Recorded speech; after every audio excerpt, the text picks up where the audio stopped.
Yes, all good. That's good. We can start. Let's not waste much time. We don't have that much time anyway. So, Perfect. Let's get going. and let's. You guys played last month, Madison Square Garden, which is the mecca for everything. When it It comes did to happen somehow. how was that experience? Was it like unreal, especially when you walk through the halls because there's like hundreds of pictures of artists and sports teams and everything. How was that experience?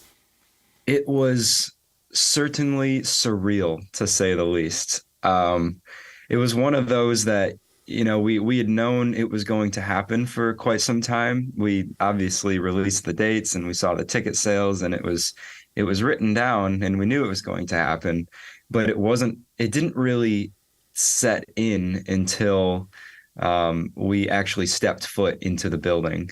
Um, it's telling friends and family, like, yeah, it's going to be fun. We're going to play Madison Square Garden. It's cool. I didn't really feel any nerves, or I didn't feel the capacity in which, it held until we actually set foot in. And then once we did, it was just this surreal experience. It was amazing because essentially we're walking in the footsteps of the giants, of those that we looked up to our entire lives. So to get to walk around the same building that all of these greats, Elton John and Zeppelin and endless list of Yeah. all of these people. And then, yeah, like you said, there's pictures reminding you, just in case you forgot, that they all played here. It was such a special thing. And, once it came to showtime, we all kind of looked at each other and shared a nice little moment amongst the four of ourselves, just kind of commemorating what we were about to do. And I will admit, I could probably speak for everyone else, that we were a little teensy bit nervous going into it, but as soon as we started playing, it was the best night of our lives. It was Yeah. amazing. And I can only imagine, after, for any artist, it's the goal to play Madison Square Garden. And, if I was a musician, if I was an artist, and if I had to go there, I probably would be taking photos of every photo that's been on the walls and saying, I'm here as well, would be crazy. Yeah, it's great. It's a great experience. And, let's talk about Starcatcher, the new Greta Van Fleet record. How was the songwriting process? Because we were guys written the album during the pandemic, because the previous record was released, in between the pandemic or something like that.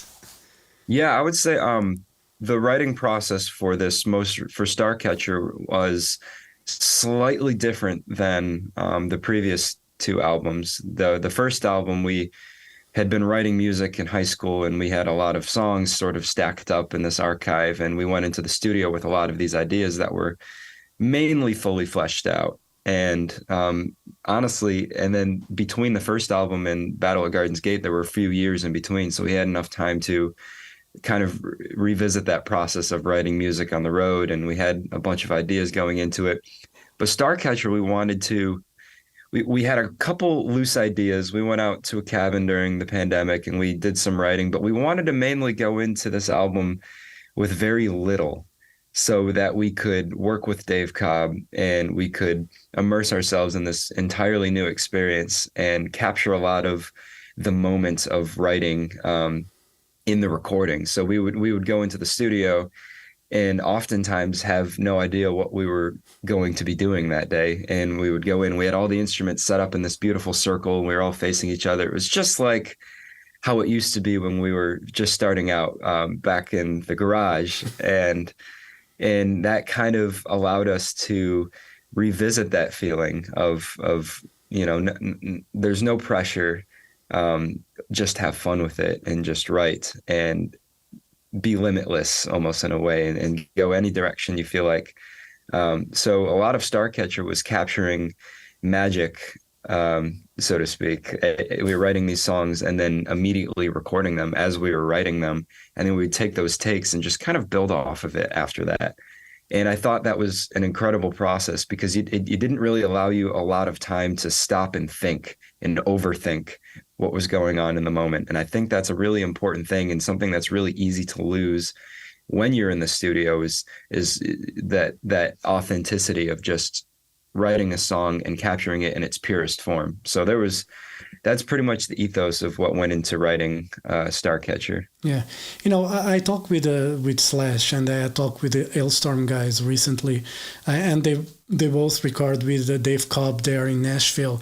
And one of the things they said about Dave Cobb is very old school. He likes to have everybody together, play at the same time, and capture that vibe. Did you felt that was a better process in a way? Because they said like you capture those magic moments, and if you probably like were just rehearsing and trying to bounce off ideas, probably wouldn't have been the same that you guys have with Starcatcher now. Probably would be a different record. It would be a very different record. No, absolutely. I think that is one thing that Dave does so well. He understands that a lot of artists get caught up in the whole pressure of going into the studio, and you have these ideas and you want to make sure that you have this perfect album. Everyone cares so much, and it's really easy to get lost in that and to overthink and to do all those types of things. So by putting all the musicians in one room and creating a space where they can play live and write and record, and almost like an artistic safe space, he really brings out your artistic identity in the truest form. And I think, that is something that we went into the album kind of looking for. And that's why we got along with Dave so well initially. The first time we met him, not the first time we met him, but the first trial run for Starcatcher, the first time we met up in the studio with instruments, he had microphones up on the instruments as well. So we kind of, got to know each other. We broke the ice. We started playing some ideas, and he was like, we're off to a great start. I have some microphones up. Let's just, hit record. So when we come back in another month, we won't forget any of these ideas. And we said, that sounds great. Lovely. And we came back that next month, and 3 or 4 of those tracks ended up just being from that first initial meeting of, all right, let's just record it just to make sure we don't forget it. So we came back and we had all these parts written and we were ready. And then Dave goes, that's it. We already have it. Don't get to redo it. And I think it's amazing. Again, it's amazing because they're ways of playing that you're not thinking about consciously, because it's you in your purest form and you're just trying to get through the song and trying to, fill out the rest of the song with what you have in that moment. And it's such a beautiful thing. And from that moment on, we all let our guard down and we just allowed it to happen. And it was the most beautiful thing. And it was such a great process. Yeah. With Dave Cobb, you guys don't use click tracks. You don't have like that pressure of having to play at a certain tempo. You just feel more free in that sense. I'm an old school guy when it comes to music. I love Deep Purple, for instance. And a lot of the recordings were like first takes, like in the studio.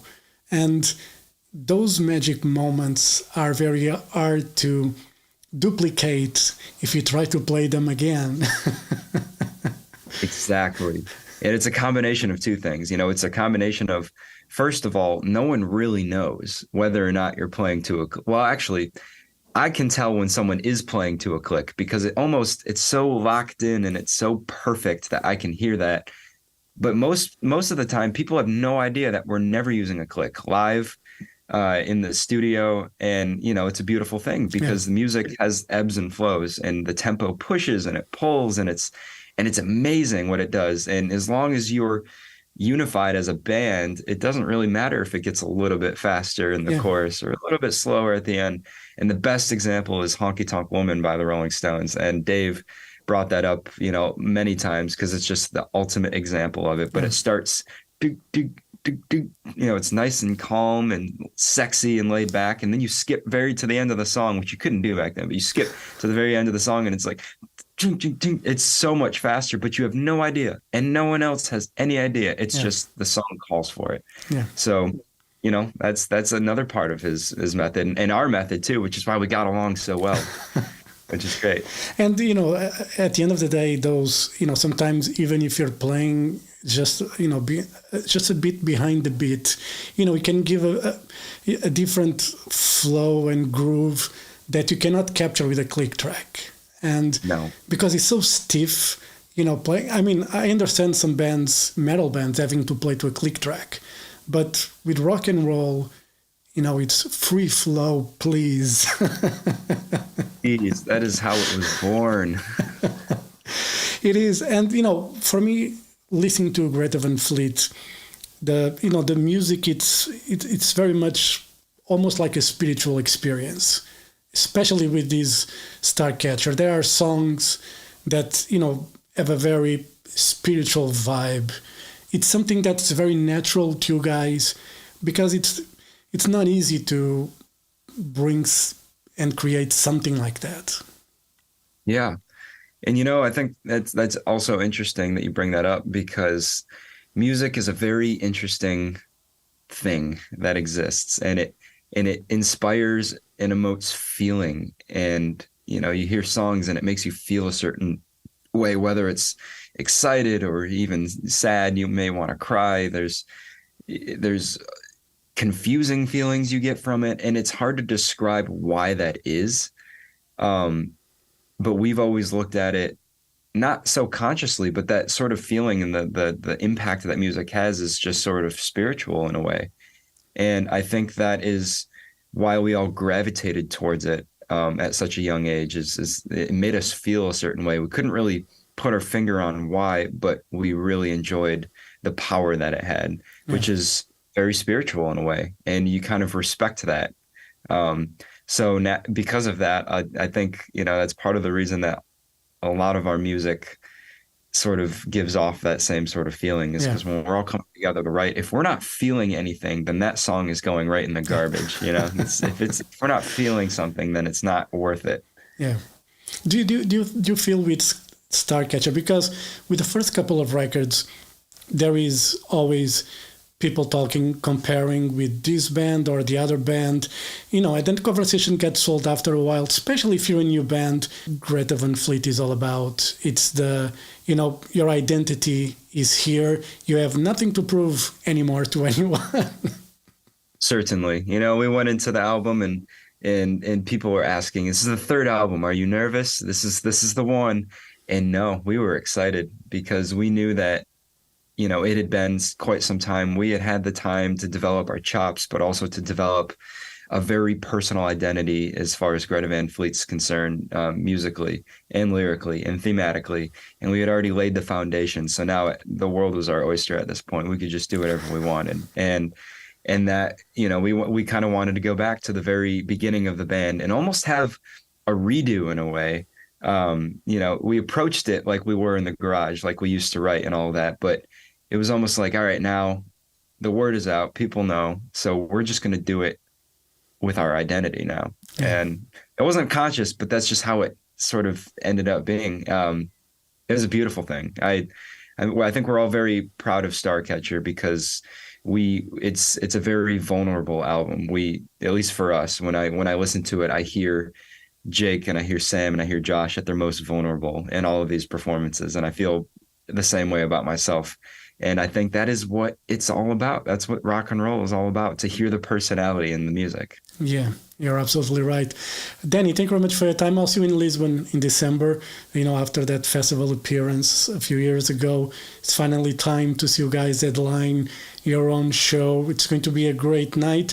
Thank you very much for your time. And, I'll see you in December in Lisbon. All right? Absolutely. Cannot wait to see you there. All right. It's been too long.